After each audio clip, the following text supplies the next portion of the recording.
अस्सलाम वालेकुम। Last lecture के अंदर हमने पढ़ा था टफनेस को, रिजिलियंस और स्टिफनेस को। आज इस लेक्चर के अंदर हम स्टार्ट करेंगे अपना लेक्चर विद इलास्टिसिटी।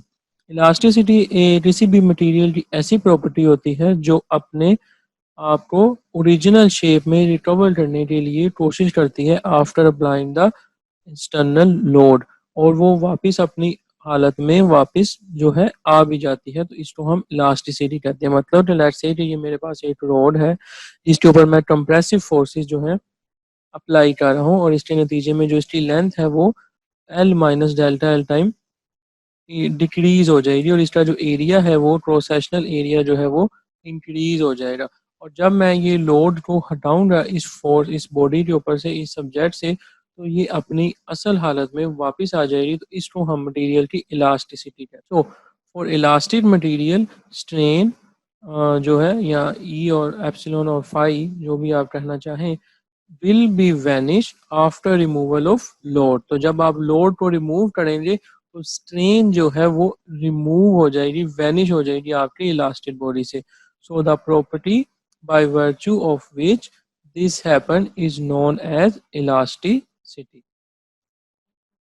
इलास्टिसिटी का जो कॉन्सेप्ट है वो स्ट्रक्चरल कंपोनेंट्स और मशीन कंपोनेंट्स के लिए बहुत मायने रखता है कि बेसिकली जब आप डिज़ाइन करते हैं उन कंपोनेंट्स को, तो उसके अंदर इलास्टिक लिमिट जो है वो बेहतर होनी चाहिए, ताकि आपका जो स्ट्रक्चरल कंपोनेंट है या मशीन कंपोनेंट है वो प्रॉपर तौर पे वर्क कर सके। नेक्स्ट हम बात करते हैं प्लास्टिसिटी की। Plasticity is the property of a material by virtue of which it will not try और regain its original shape and size. तो क्या होता है प्लास्टिसिटी के अंदर, मटेरियल जो है अपनी ओरिजिनल शेप और साइज में वापस नहीं आ पाता, और ना ही वो उसकी कोशिश करता है। इसको हम मटेरियल की प्लास्टिसिटी कहते हैं। सो ऐसे मटेरियल जो कि परमानेंट जो है आपका डिफॉर्म हो जाते हैं, और इनको हम मटेरियल की प्लास्टिसिटी कहेंगे।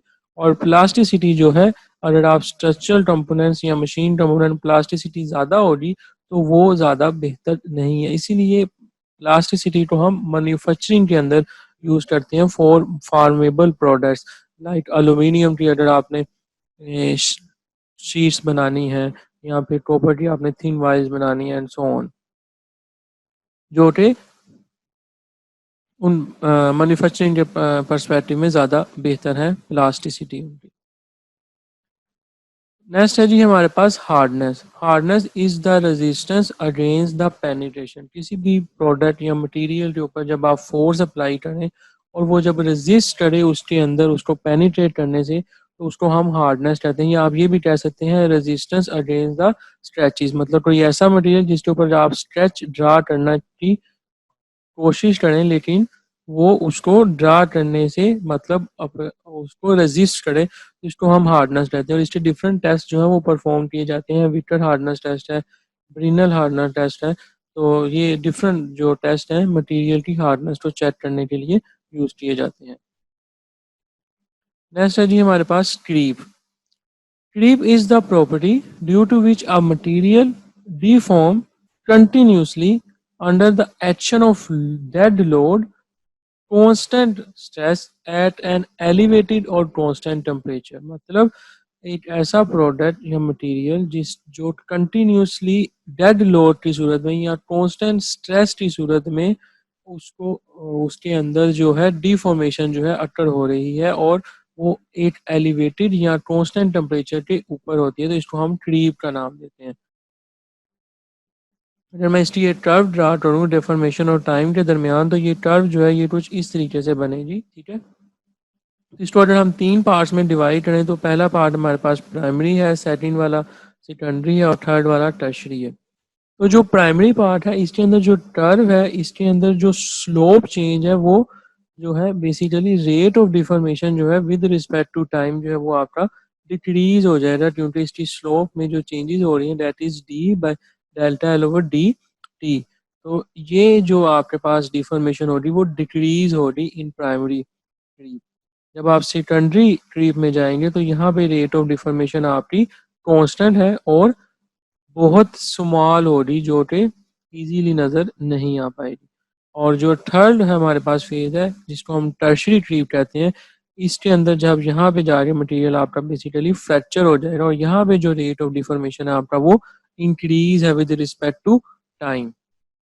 So by increasing the temperature, creep tendency will be increase. तो जितना टेम्परेचर इंक्रीज होता जाएगा क्रीप की टेंडेंसी जो है वो भी इंक्रीज होती जाएगी। लेट्स से कि अगर मेरे पास एक प्रोडक्ट है टी एम जिसका मेल्टिंग पॉइंट है, उसको मैं टी एम को मेल्टिंग पॉइंट कह रहा हूँ, तो अगर मेरे किसी बॉडी मतलब जो सब्जेक्टेड बॉडी है उसका टेम्परेचर उसके मेल्टिंग पॉइंट से हाफ टाइम हो जाएगा तो उसको हम होमोल्यूडस टेम्परेचर कहते हैं। मतलब इसका ये है कि वो मटेरियल जो है बहुत जल्दी क्रीप होना शुरू हो जाएगा, डीफॉर्म होना शुरू हो जाएगा, वो उस क्रीप को होने से रोक नहीं पाएगा। ऐसी प्रॉपर्टी को जो है हम क्रीप का नाम देते हैं। एक ऐसी प्रॉपर्टी जो कि कंटिन्यूसली डेड ऑफ लोड के अंदर है एट एलिवेटेड और कांस्टेंट टेम्परेचर, इसको हम क्रीप कहते हैं। इसके सिंपल से एग्जांपल अगर आप वुड शेल्फ देखें जिसके ऊपर वुड्स पड़ी होती हैं तो कुछ अरसे के बाद जो है सेंटर से वुड के अंदर क्रीप आ जाता है। लेट्स से अगर ये मेरे पास एक वुड शेल्फ है और इसके ऊपर मल्टीपल मैंने वुड्स रखी हुई हैं तो कुछ अरसे के बाद जो है इस सेंटर पॉइंट में क्रीप आ जाता है, तो इसको हम क्रीप का नाम देते हैं। फाइनली हमारे पास है जी फटीग। फटीग एक ऐसी प्रॉपर्टी है जिसके अंदर मटेरियल जो है will deform under the action of fluctuating loading. Fatigue का मतलब यह है कि आपकी बॉडी जो है वो डिफॉर्म हो जाएगी under the action of fluctuating loading. मतलब कि जो लोड अप्लाई होगा, जो मैकेनिकल फोर्स या लोड अप्लाई होगा उसकी मैग्नीट्यूड और डायरेक्शन दोनों या कोई एक जो है वो कंटिन्यूसली चेंज होती रहेंगी, तो उसको हम फ्लक्चुएटिंग लोड कहते हैं। लेट्स से अगर ये मेरे पास एक बॉडी है जिसके ऊपर मैं 50 किलो न्यूटन की फोर्स अप्लाई कर रहा हूँ या लोड अप्लाई कर रहा हूँ, तो ये जो लोड है ये मेरा फंक्शन नहीं है टाइम का, क्योंकि ये स्टैटिक लोड है जो इसके ऊपर अप्लाई हो रहा है। तो फ्रैक्चर जो है विद इंडिकेशन होगा इस तरह की बॉडी के ऊपर जिसके ऊपर आपका स्टैटिक लोड लगता है। जब आप फ्लक्चुएटिंग लोड अप्लाई करते हैं या सडन उसके अंदर आपको सडन फ्रैक्चर मिलेगा, आपको इंडिकेशन नहीं मिलेगी फ्रैक्चर होने से पहले। So under the action of fatigue load even a ductile material gives brittle fracture. For example wire, अगर आपके पास एल्यूमिनियम की वायर है तो अगर उसके आपके पास कटर नहीं है उसको कट करने के लिए, तो आप कंटिन्यूसली उसको अप्स एंड डाउन मूव करते हैं, उसको ब्रेक कर लेते हैं। तो ये जो एक फिनोमिना आप परफॉर्म कर रहे हैं इसको हम फटीग का नाम दे रहे हैं, जिसके अंदर उसकी डायरेक्शन और उसका मैग्नीट्यूड जो है फोर्स का वो चेंज हो रहा है कंटिन्यूसली। तो ऐसी बॉडी जिसके ऊपर आपका फ्लक्चुएटिंग लोड अप्लाई होगा उसको हम फटीग का नाम देते हैं।